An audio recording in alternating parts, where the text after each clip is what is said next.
We're looking at Nigeria's services sector remaining the top contributor to the GDP figures. Data from the National Bureau of Statistics shows that crop production, trade, telecommunications, and information services were among the top 10 contributing activities to the real GDP in the second quarter of this year.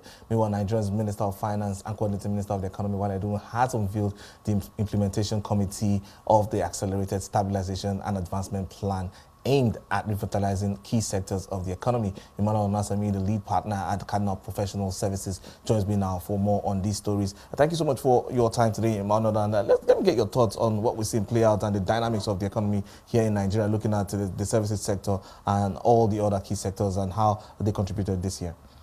Okay, thank you for having me. Looking at the GDP figure, headline 3.19, it seems everything is in the positive, but it's not all gloomy, until you begin to dive deeper into what must have contributed to that, And the non-oil sector remains the biggest contributor, to our GDP, where the services sector is now ranking number one, within that particular bracket. We can also take away the fact that the devaluation of the naira also assisted in leaping the figure because of the inflationary impact on the economy. But focus on the sector, the services sector.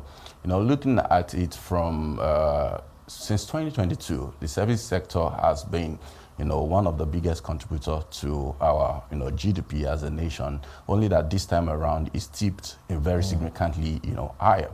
And for me, where I pose it, beyond the productive sector that can really employ our people, that can employ the much number of people that are out there in the labor market, there is an aspect of the service sector that the government may not be necessarily paying attention to, that is yet to be captured in our GDP. So I believe strongly that if this sector is adequately captured, our GDP could eventually do better. And which aspect of the service sector that am I talking about? If you look at the numbers in the GDP, you can see construction, financial institution, insurance, but there is this silent export services sector that may not be captured, following the fact that Nigeria is unable to employ its youth populace. You understand? These guys are becoming very independent, picking up skills, and then picking up global opportunities where they are able to earn, income, contributing to other economies, but the income coming back to Nigeria. I'm not sure the data that the NBS captured have been able to capture the mass number of people within this space, for the purpose of assessing.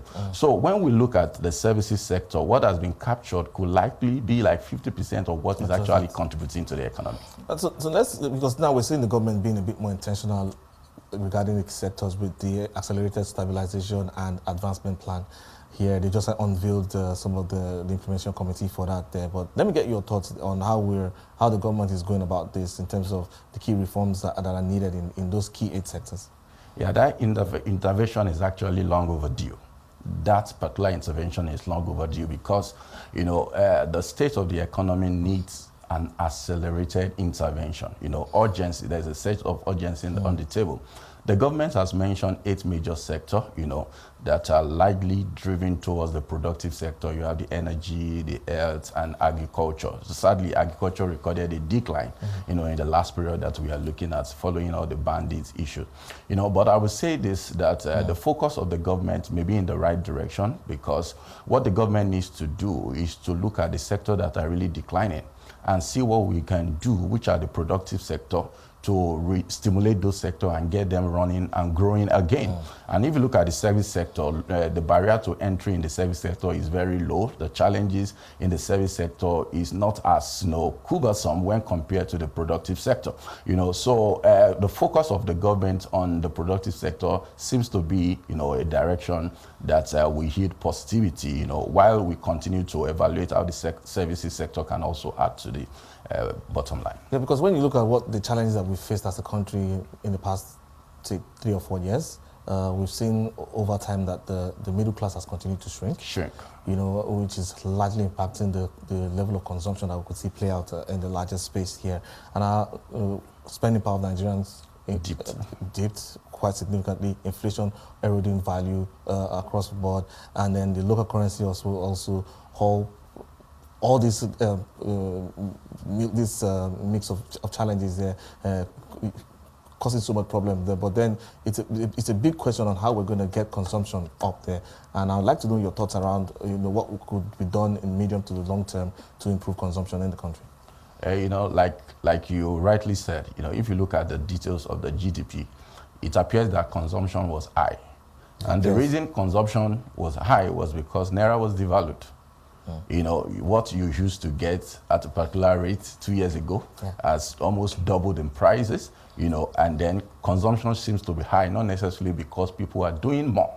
You understand? I want to believe that, the intervention of the HACCP, the Accelerated Stabilization Program, is to look at how we can, arrest inflation within the economy, and get the productive sector to support, the real economy for the purpose of bringing the masses back to the spending ability, you understand? These days, people are merely limited to essentials, and luxury products are just struggling, if you are not in the essential. Most of the income of the family is spent on food. Food and drugs, education, food, drugs, and education, Any other thing is adjudged luxury, you understand? So I believe that this committee that was just inaugurated yesterday, should be able to see the support that can be provided to the productive sector to see that, their cost of production is going down, whether it's in the form of relief or in the form of concessionary access to forests and all that, so that we can stimulate the economy again. Well, like I said at the beginning of the show, interesting times. Yeah. Thank you so much for your time. Emmanuel, Onasami, the lead partner at Cardinal Professional Services.